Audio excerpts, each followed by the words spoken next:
day, everyone. We gathered here at Group H to present our panel forum. Panel discussion are structured conversation featuring a group of experts discussing of a specific topic in front of audience. Typically moderated, these events provides diverse perspective and foster audience engagement through Q&A sessions. Before we formally start our panel forum, let me introduce to you our speaker. Speaker 1. Good day everyone, my name is Glenn Cavan, Speaker 1, and the topic is all about freedom of expression and censorship. Speaker 2. Good day everyone, I am Sandro Balagua, the Speaker 2, and my topic is all about privacy and security. Speaker 3. Good day everyone, I am Maria Consuelo, Speaker 3, and my topic is surveillance and data retention. Speaker 4. Good day everyone, my name is I am Speaker 4, my topic is all about e-commerce.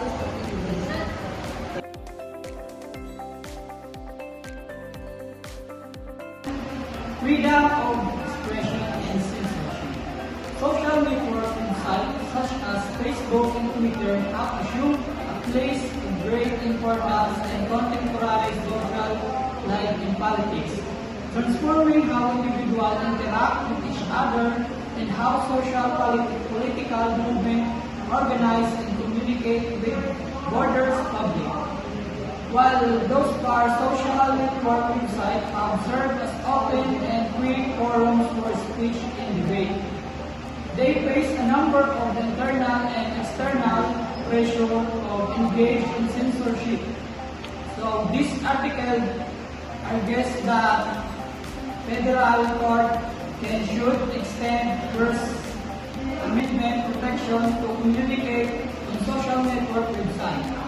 Communication on social network websites are especially describing of protection under the First Agreement because they involve the freedom of speech, press, and association, and because social network websites strongly resemble the space that the Supreme Court has protected under the public forum. Doctrine, however, because social network websites are privately owned action by social network websites However, because social network websites are privately owned action by social network websites to censor content won't further fall outside the ambit of constitution protection. Nevertheless, court and should treat social network websites as state actors under the public function exception to the site action doctrine, and we approach the nevertheless court can ensure to treat social network websites as state actors under the public function exception to the site action doctrine, and we appropriate the increment exception to the state action in doctrine.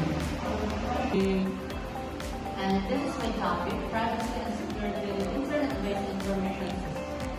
The increasing complexity of the internet and the introduction of the new technologies led to the rise in the threats and dangers related to internet usage. So involved in growth in this environment, a sound control of personal information and protection from malicious behaviors and necessary. This thesis focuses on privacy and security concepts, which are essential for managing privacy and security in internet-based information systems. Privacy refers to the right to delete anyone, while security is the protection from fraud. Empirical students explore the nature of extent of software-based privacy ambitions and internet-based information systems, specifically spam, adware, and spyware. The main contributions include the analysis of these invasions and their consequences, as well as the specification of the new category of software called privacy and basic software. In the study of security, the research investigates how inter-organizational and interminable business collaboration using internet-based information systems can be achieved in the study of security. The research investigates how inter-organizational and interoperable business collaboration using internet-based information system can be achieved in the context of virtual enterprise. Plug-and-play business is introduced as an integrated framework of information and communication technologies designed to support secure formation and operation for virtual enterprise. Plug-and-play business is introduced as an integrated framework of information and communication technologies framework of information and communication technologies designed to support secure formation and operation of virtual enterprises.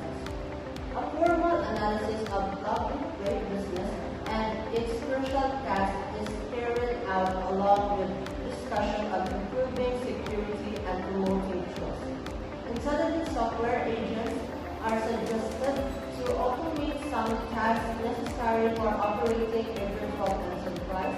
This study concludes by assessing available technologies to support the realization of plug-and-play business software.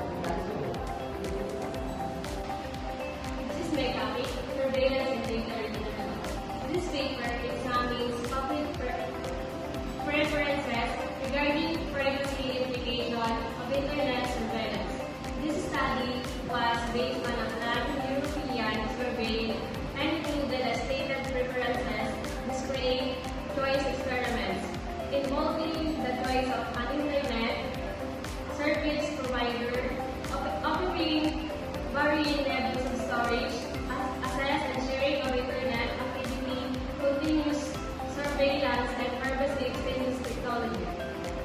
Given this context, following our analysis of preferences on average respondents were more likely to choose an ISP that would not store an internet activity, would retain any data for up to 1 month, and would not share data with anyone else.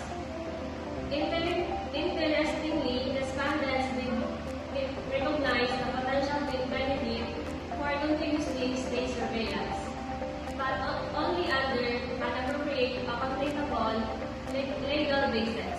Also, respondents were in favor of an array of privacy engineering technologies that would enhance their privacy when using internet.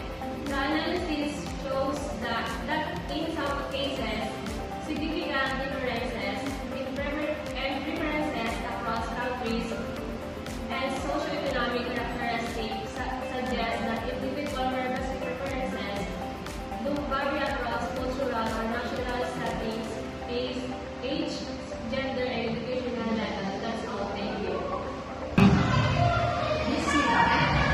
What is eco-defense strategy? Eco-defense activities are carbon chemicals and materials released from electronic waste. When discarded, devices break down or are improperly disposed of. These pollutants, such as lead, mercury, cadmium, can contaminate soil, water, and air, causing risk to human health and the environment. The complex waste problem goes beyond comes to plastic products, particularly the electronic waste, and in many areas, flooding rivers and other waterways, and polluting. Electronic waste or e-waste products that are unwanted, not working, and merely organic and of their useful life. The reduces of electrical and electronic equipment on the rise, the amount of electrical and electronic waste produced breaks equally enormously around the world. The safety of valuable elements contained in e-waste, such as copper and gold, has become a source of income mostly in the informal sector of developing or imaging of this. However, limited recycling techniques such as burning cables, working the internet copper, expose both adult and child workers as well as their families to a range of overdose of diseases. Children are especially vulnerable in a lot of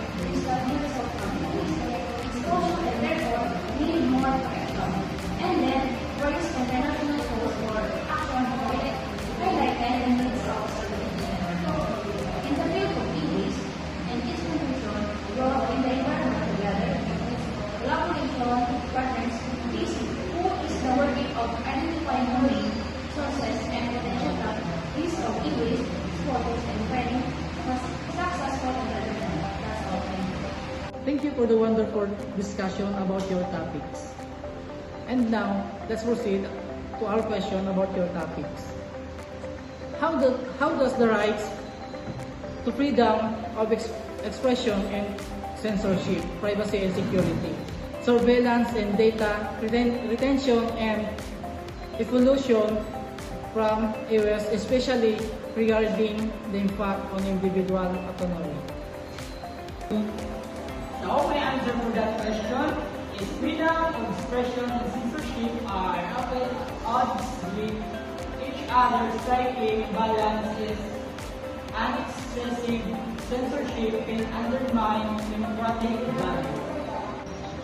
And my answer for that question that privacy and security are interconnected with privacy focusing on personal data, controlling and security, ensuring protection against unauthorized access.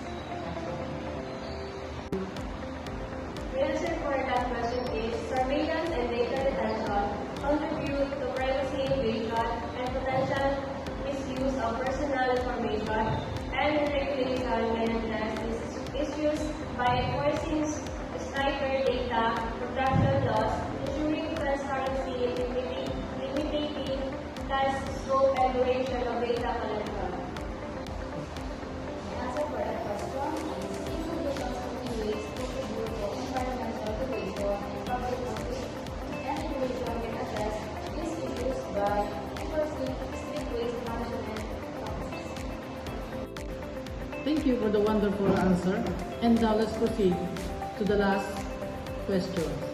In what ways does freedom of expression, privacy and security, surveillance and data retention and pollutants from iOS can regulate to address both the need in these issues?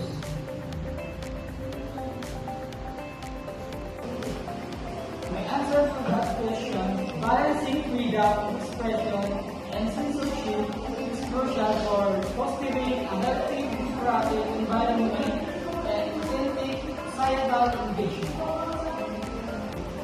And my answer for that question is privacy and security are crucial for individual autonomy, and lessons on excessive security can suppress lessons and limit freedom of expression. And for my answer is surveillance and data retention can undermine individual autonomy and suppress lessons by intruding on personal privacy, discouraging free expression, and creating a climate where individuals may feel constantly monitored and unable to speak freely.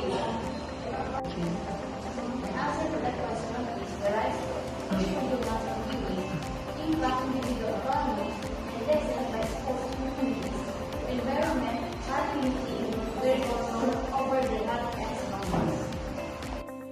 Thank you for the wonderful answers and overall generalizations about issues of the ICT. Technology raises several critical issues including the tension between freedom of expression and censorship, wherein platforms may limit online speech to control content. Sometimes personal data is often collected and stored without full user awareness, leading to potential breaches. Surveillance and data further threaten individual autonomy by enabling constant monitoring, often under the guise of security. Additionally, the growing problem of pollutants from iOS contributes to environmental harm, raising the need for stronger regulation on electronic waste disposal and recycling. And that's all. Thank you.